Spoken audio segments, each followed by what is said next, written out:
That's just what I wanted, and lit the cigarette. Now, here's the lesson. The master's spontaneity and readiness for that situation was the kind of quick thinking that a good comedian, even without being completely but at the same time remaining active in the ordinary life of the world. This concept is what they called, in their phraseology, end quote, being king on the outside and a sage on the inside, end quote, managing practical affairs, completely involved in whatever life brings, yet inwardly living on top of a mountain, cloud hidden, whereabouts unknown. Chinese Zen is a preeminent expression of this, as is the mixture of Indian Buddhism, Chinese Taoism, and a certain Confucian practicality. Zen developed from the work of Kumarajiva, who brought it into China around the 4th century or a little earlier. He had two disciples who began to work on Buddhism from a Taoist point of view, becoming the originators of Zen. Then, around the year 500, as dates now confirm, another Indian arrived in China named Bodhidharma. Bodhidharma was the one who sparked Zen as a distinct movement. He had a pupil named Eka, which is pronounced differently in Japanese. For example, end quote, Zen end quote, is the Japanese pronunciation of the Chinese end quote, Chan end quote. The story goes that when Eka approached Bodhidharma, Bodhidharma refused to accept him as a student, a common practice among Zen masters who reject students to test their resolve. Determined, Eka kept returning, each time stronger in his determination, until finally, in a dramatic display of commitment, he cut off his left arm and presented it to Bodhidharma, saying, "Look, here's my left arm given to you as a token that nothing in the world matters to me except to find out what you're all about." Bodhidharma, impressed, replied, "What do you want to know?" He said, "I have no peace of mind. Please pacify my mind." In Chinese, mind is pronounced end quote, Shin end quote, and it's here understood as the heart-mind or psychic center. Bodhidharma responded, "Bring out your Shin here before me, and I will pacify it." Eka searched for it, but replied, "When I look for it, I can't find it." Bodhidharma answered, "Then it's pacified." Instantly, Eka understood. That's the experience of Satori in Japanese, or Wu in Chinese, often called the end quote, aha phenomenon end quote. It's that sudden realization, like, aha, now I see. But what exactly is a Zen?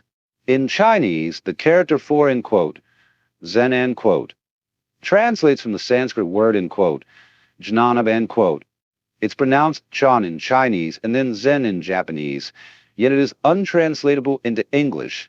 It represents a state of consciousness, sometimes called meditation, though this doesn't quite capture it.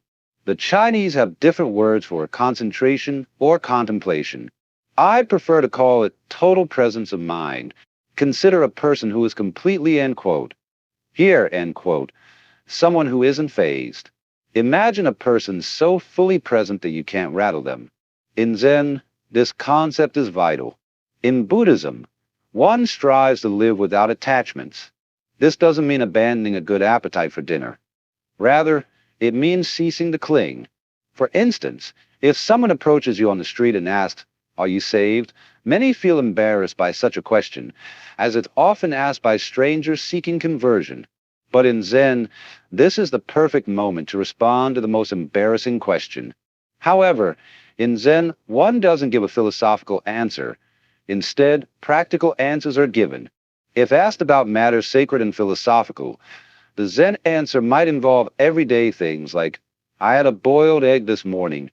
Likewise, when asked about earthly, practical matters, Zen responses often pivot to the sacred or philosophical. The Zen sage Bodhidharma, for example, is depicted as someone who meditated so long that he appears with legs cut off. In Japan, toys represent Bodhidharma weighted at the base, so they never fall over. The saying goes, 7 times down, 8 times up. Such is life. This illustrates the Zen principle of resilience and remaining unfazed. Zen monks in Kyoto mastered this art of unfazed living. When Zen monks moved into Kyoto, they took over prime locations, claiming that physical possessions didn't bother them, since they were beyond worldly desires.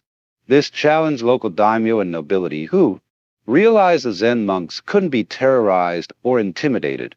So, the monks taught them the end quote, secret end quote, of fearlessness. The daimyo built grand monasteries, and the finest Japanese artists decorated the walls with gold leaf screens. This lifestyle may sound unconventional, even immoral by Western standards, as we expect religious figures to be saintly. However, these monks understood human nature, believing that each of us contains an element of irreducible rascality.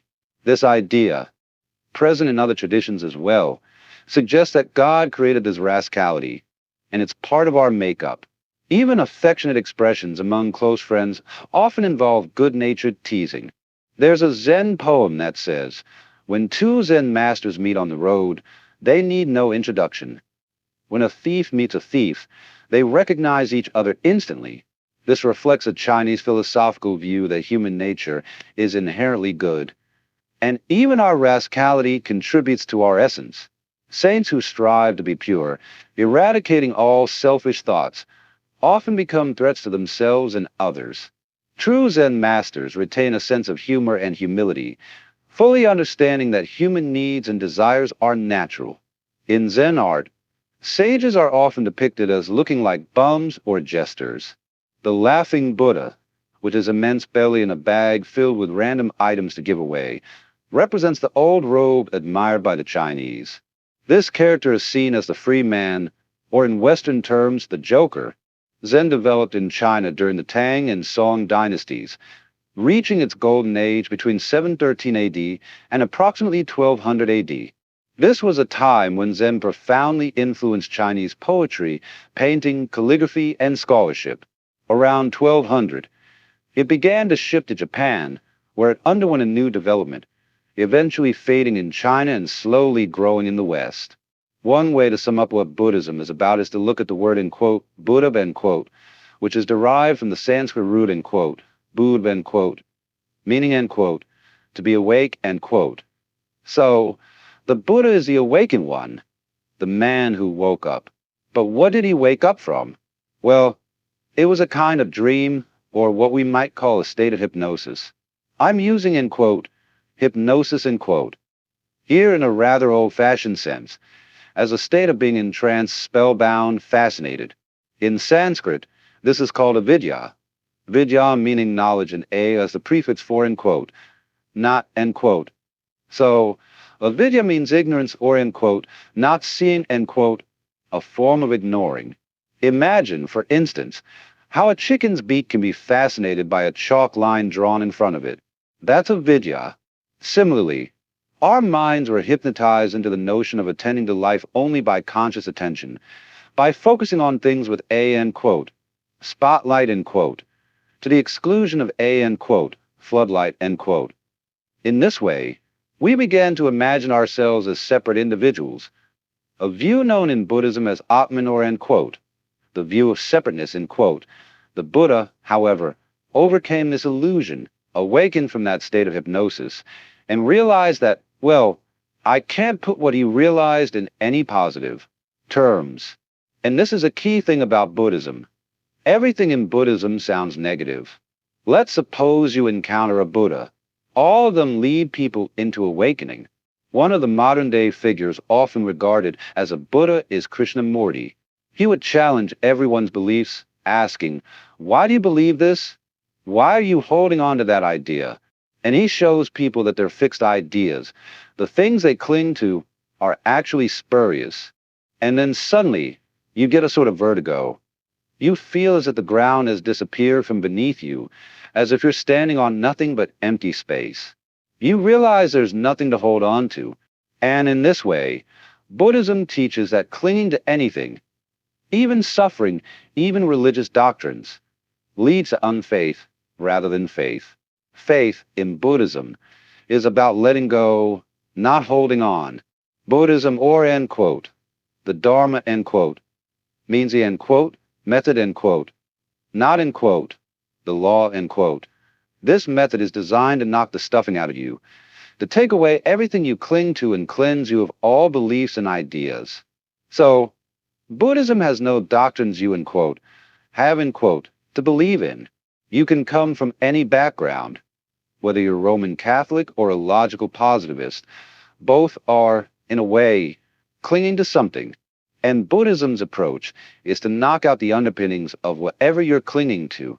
The method here is not merely an intellectual exercise, but goes deeper. It can become quite intense. As you discuss and explore these ideas, people can start feeling anxiety as their foundational ideas are examined and questioned. And then they may ask the teacher, "What do you believe in?" But Buddhism proposes nothing to cling to, and instead, it asks you to learn to navigate a reality without solid ground beneath you, much like learning to swim rather than to stand. When you embrace that there is nothing secure to hold on to, that everything is in flux, you can finally let go and float. This is the art of non-attachment in Buddhism. Not that you lose your appetite for life, but that you stop gripping tightly. In Buddhist philosophy, you're taught that you were essentially kicked off a cliff at birth, falling with nothing to stop you. There's no security, not even in suffering or in the attempt to control things. When you accept this, when you really let go, there's nothing left to be afraid of. This should provide a smooth flow to the script, with punctuation emphasizing the natural rhythm and making it easier to read aloud for a realistic, conversational feel.